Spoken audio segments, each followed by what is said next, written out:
안녕하세요. 그림비입니다. 그림비입니다. 자, 오늘 8월 18일 일요일입니다. 어제 시골에 들어왔는데 얼마 전에 우리 구독자님께서 요즘 그 타이백이라고 있죠. 사과나무 과수원에서 특히 많이 쓰는데 이 바닥에 하얀 천, 뭐 반사필름하고 비슷한 그런 적인데 자두나무에 그거를 깔아가지고 재배를 하는 게 어떠냐, 그 재배에 대해서 어떻게 생각하냐 하는 질문을 해오셔가지고 이제 그거 하고 복합적으로 또 지금 날씨가 이제 장마가 끝난 다음에 7월 말부터 해가지고 오늘 8월 18일인데 제대로 된 비가 한 번도 안 왔어요. 가끔 이제 소나기 한두 번 오고 제대로 된 비가 안 왔는데 날이 기온이 34도, 35도, 뭐 뜨거울 때는 36, 7도까지도 이렇게 올라가는 그런 날씨가 연일 계속되다 보니까 이 늦게 익는 이 추위자두 같은 경우 스펀지 현상이나 햇빛 대임 현상,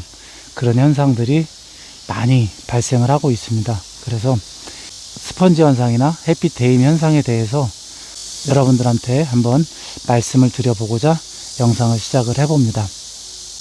그럼 화면 전환을 해서 말씀을 한번 드려볼게요.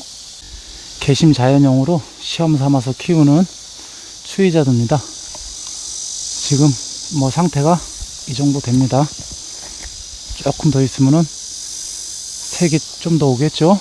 자, 이런 거는 지금 빨간 것들은 이거 분명히 뭐가 찝었어요. 잘 보이시나요? 벌레가 찝어가지고 색이 빨리 오는 것들이 있고, 이제 이런 것들은 지금 색깔이 약간 오죠. 이런 것들은 자연적으로 익고 있는데 이쪽 지역에서도 특히 저희 밭이 햇빛을 상당히 좀 많이 받는 그런 지형이에요. 남쪽으로 많이 이렇게 그 개방이 되어 있다 보니까 다른 곳보다 자두가 조금 더 빨리 익는 것 같아요. 그래가지고 수확은 조금 더 빠를 것 같습니다. 자, 장마가 끝나면은 이제 저쪽 밭 같은 경우는 이제 물 빠짐이 상당히 경사가 졌기 때문에 좋죠. 근데 이곳 같은 경우는 평지예요. 평지다 보니까 자연 배수는 좀 힘들고, 그러다 보니까 이제 이쪽에다가 뭐 유공강 같은 거를 묻거나 그러진 않았기 때문에 자연적으로 물이 날아가게 할 수밖에 없는 그런 환경을 가지고서 이 나무를 키우고 있습니다. 근데 스펀지 현상 같은 경우 특히 다른 자두나무보다 추위자두에 되게 많이 오고 추위자두가 되게 취약한 것 같아요. 이 스펀지 현상 같은 경우는 나무가 빨아들인 물하고 상당히 많은 연관 관계가 있습니다. 주로 발생하는 원인이, 근데 저도 뭐 얘기를 들은 건데, 장마철이 끝나고 난 다음에 이 땅 속에 물이 많이 있으면은 뿌리가 제대로 뿌리 활동을 제대로 못할 경우 이 나무 잎은 광합성을 해야 되는데, 이 광합성을 할 때 필요한 게 물하고 이산화탄소잖아요. 이 물하고 CO2가 필요한데 뿌리에서 물을 제대로 끌어올리지 못하는 상태에서 나무 잎은 또 광합성 작용을 해야 되고, 뿌리가 물을 공급을 못 해주니까 열매에서 물을 빨아 당겨 가지고 광합성을 하는데 이용을 한다고 합니다. 그래가지고 이 열매에 있는 수분이 빠져나감으로 인해 가지고 스펀지 현상이 발생을 하는 거죠. 그리고 기온이 30도 이상 올라가 가지고 34도, 35도 정도 올라가면은 이 나무 자체가 가지고 있는 이 수분을 증산작용을 통해서 바깥으로 수분을 내보내는 작용을 해요. 그때도 수분이 많이 빠져나감으로 인해 가지고 과일이 스펀지 현상이 일어나고, 과일이 햇빛에 데여 가지고 자연적으로 익는 그 과육이 연화 현상이 일어나는 게 아니라 햇빛 대임으로 인해서 또 수분 증발로 인해서 과육세포 벽이 좀 무너지는 그런 현상으로 인해서 과일이 대임 현상 또는 스펀지 현상이 일어난다라고 생각을 하시면 될 것 같아요. 주로 스펀지 현상이나 과일 대임 현상, 그런 것들은 이 나무의 생리적인 작용이에요. 그런 것을 뭐 어떤 인공적인 방법으로 해가지고 조금 낮출 수는 있겠지만은 그 생리적인 작용을 완전하게 없앨 수는 없을 것 같습니다. 뭐 제 생각이 그렇습니다. 그래서 최대한 스펀지 현상이나 그런 햇빛 대임 현상을 없애기 위해서 어떤 방법을 쓰는 것이 좋을까?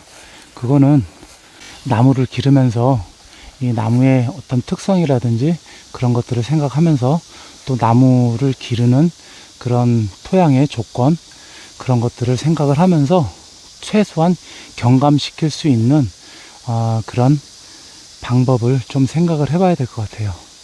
자, 그 첫 번째 방법으로 일단 저 같은 경우는 초생 재배를 하는 게 일단 좋다고 생각을 합니다. 왜냐면은 초생 재배를 하면은 풀이 있음으로 해가지고 전체적인 기온을 좀 낮출 수가 있어요.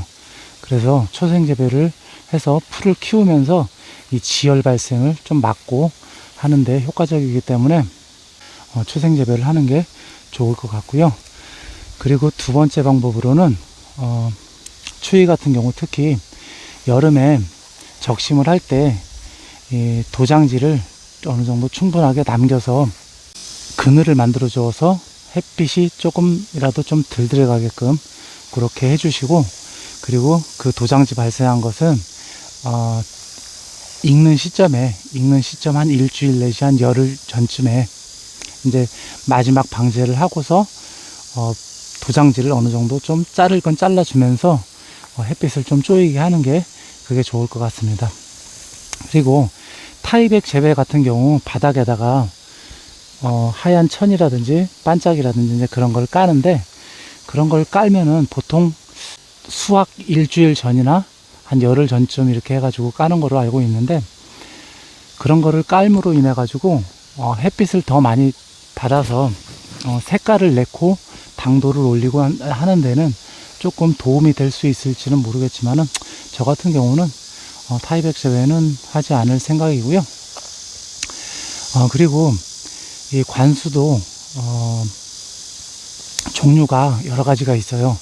요즘에는 땅 속 한 10cm에서 15cm까지 땅을 파가지고 그 속에다가 관수를 집어넣는 지중 점적 관수가 있고, 일반 땅 위로 해가지고 점적을 깔아가지고 하는 점적 관수가 있고, 저희 같이 이렇게 지상 쿨러형 이런 관수가 있어요. 근데 이 나무가 물을 제일 잘 먹을 수 있는 관수는 아무래도 땅 속에 있는 점적 관수, 지중 점적 관수가 제일 좋겠죠.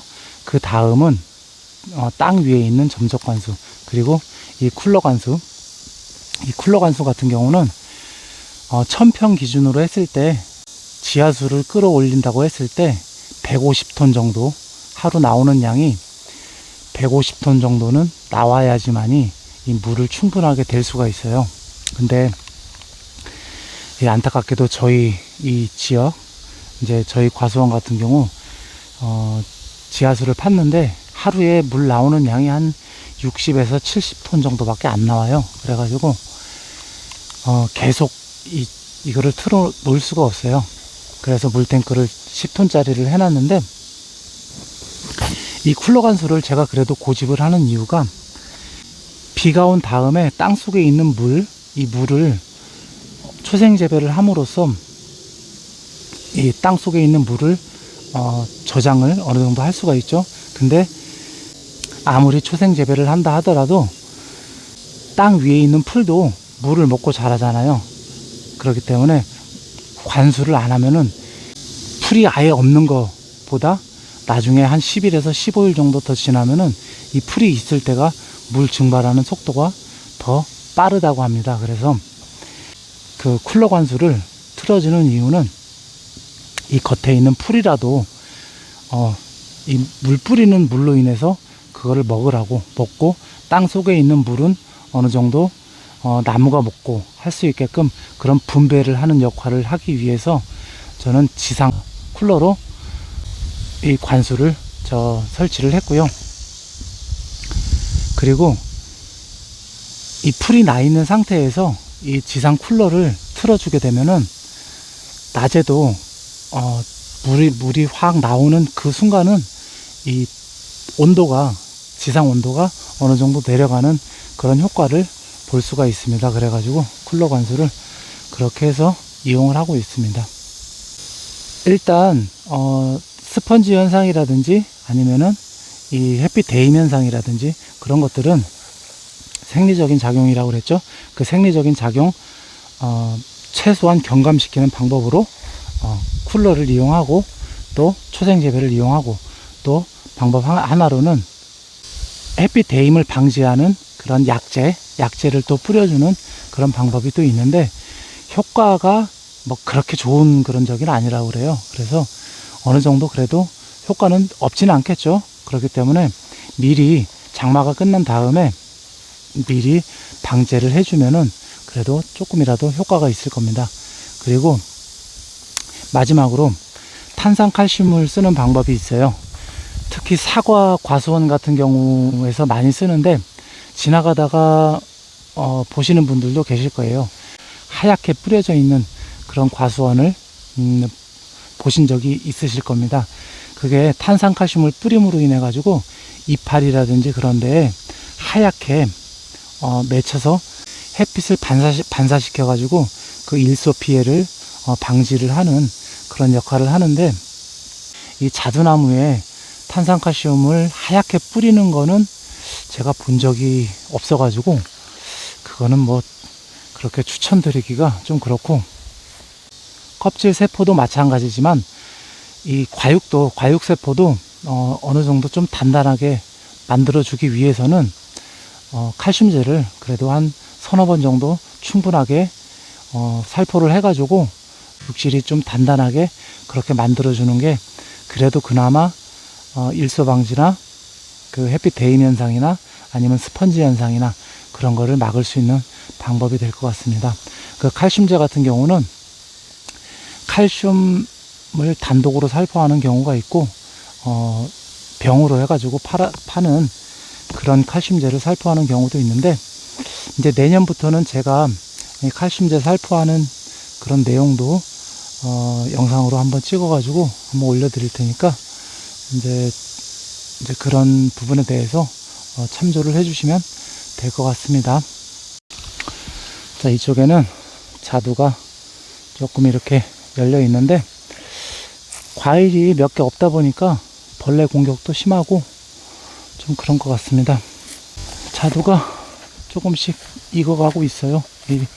이거는 추위자두입니다. 내년부터는 여기에 아마 자두가 어느 정도 좀 달릴 거예요. 달려 놓을 거고, 그렇게 되면은 이제 벌레 안 먹은 그런 것들도 많이 수확을 할 거고, 그리고 이제 내년에는 또 다른 방법을 써서 올해하고는 또 다르게 한번 자두를 키워 보려고 그렇게 생각을 하고 있습니다. 이쪽에 3년차 나무가 있는데 저거 같은 경우는 좀 벌레 먹은 것들도 있고 또 그러네요. 오늘 뭐 여러분한테 좀 도움이 되셨는지 모르겠는데, 일단 스펀지 현상하고 이 과육 대임 현상, 그런 현상들 조금이라도 경감시킬 수 있는 그 방법에 대해서 한번 여러분들하고 의견을 한번 나눠봤습니다. 자, 지금까지 단미자두농원의 그린비였고요. 끝까지 시청해 주셨다면은 구독하고 좋아요 부탁드릴게요. 여러분의 구독과 좋아요가 영상 만드는데 큰 도움이 되고, 좋아요 많이 눌러주시면은 알고리즘이 다른 많은 분들한테 이 영상을 전달해 줄 거라고 그렇게 생각을 합니다. 자, 지금까지 단미자두농원의 그린비였습니다. 끝까지 시청해 주셔서 감사드립니다.